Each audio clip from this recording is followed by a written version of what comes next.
Baik, Assalamualaikum warahmatullahi wabarakatuh. Selamat pagi anak-anak. Pada pertemuan pertama kali ini, kita akan membahas tentang konsep dasar komunikasi pada mata kuliah komunikasi dalam praktek kebidanan.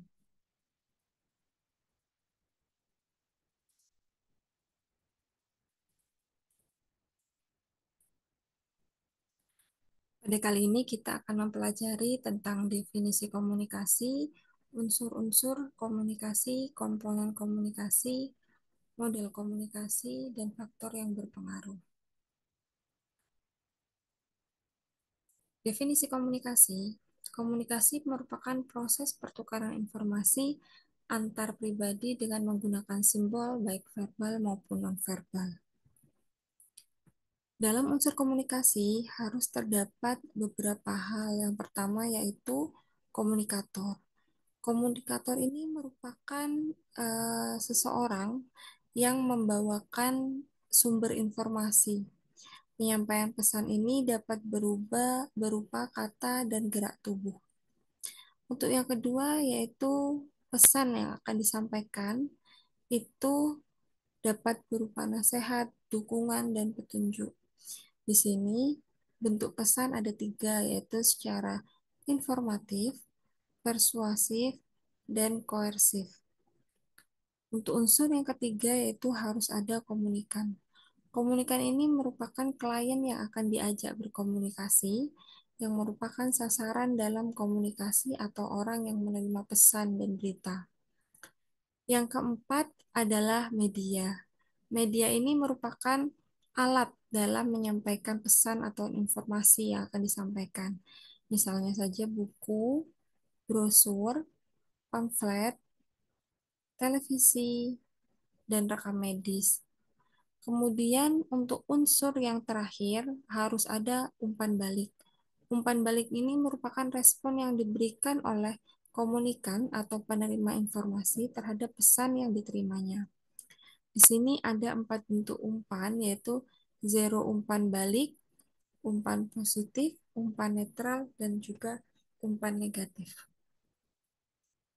Jenis-jenis komunikasi.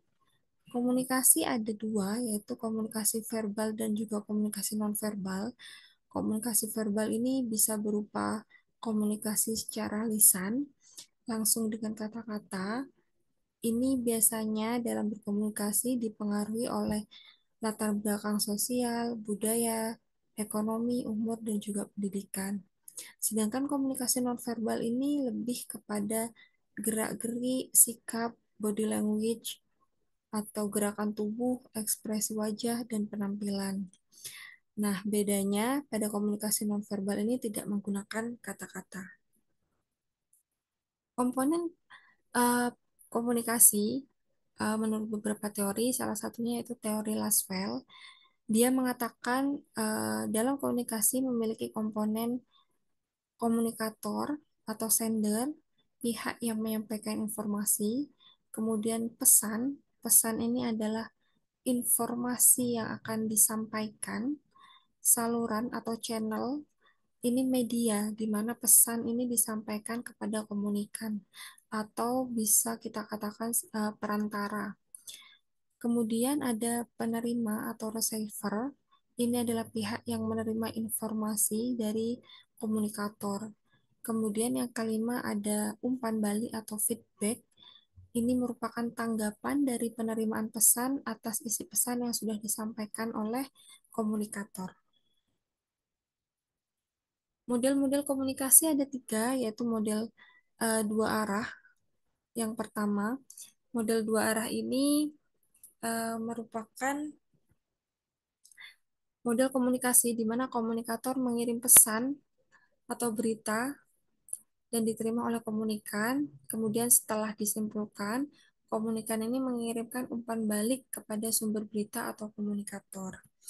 Kemudian yang kedua ada komunikasi satu arah. Komunikasi satu arah ini komunikasi di mana komunikator mengirimkan pesannya melalui media dan diterima oleh komunikan, sedangkan penerima ini tidak memberikan umpan baliknya. Yang ketiga adalah komunikasi berantai. Komunikasi berantai ini model komunikasi di mana penerima pesan dari komunikator yang memberikan pesan kemudian disalurkan kepada komunikan yang kedua. Kemudian komunikan yang kedua menyampaikan kepada komunikan yang ketiga. Jadi di sini banyak yang menerima pesan dari komunikator. Di sini ada model komunikasi, ada model linier dan model sirkuler. Kalau model linier, dari komunikator dia akan menyampaikan pesan melalui perantara atau media kepada komunikasi dan akan memberikan efek. Apabila secara model sirkuler ketika ada feedback uh, atau umpan balik, maka komunikan ini akan menyampaikan pesannya lagi melalui media untuk disampaikan lagi kepada komunikator atau di sini kepada siapa yang berkomunikasi sehingga nanti akan diumpan balik atau diberikan feedback kembali dan akan disampaikan kepada komunikator. Faktor yang mempengaruhi komunikasi. Faktor yang mempengaruhi komunikasi menurut Pote dan Perry diantaranya adalah perkembangan, persepsi, nilai, latar belakang sosial budaya, emosi, jenis kelamin, pengetahuan, peran dan hubungan gaya komunikasi, lingkungan, dan jarak.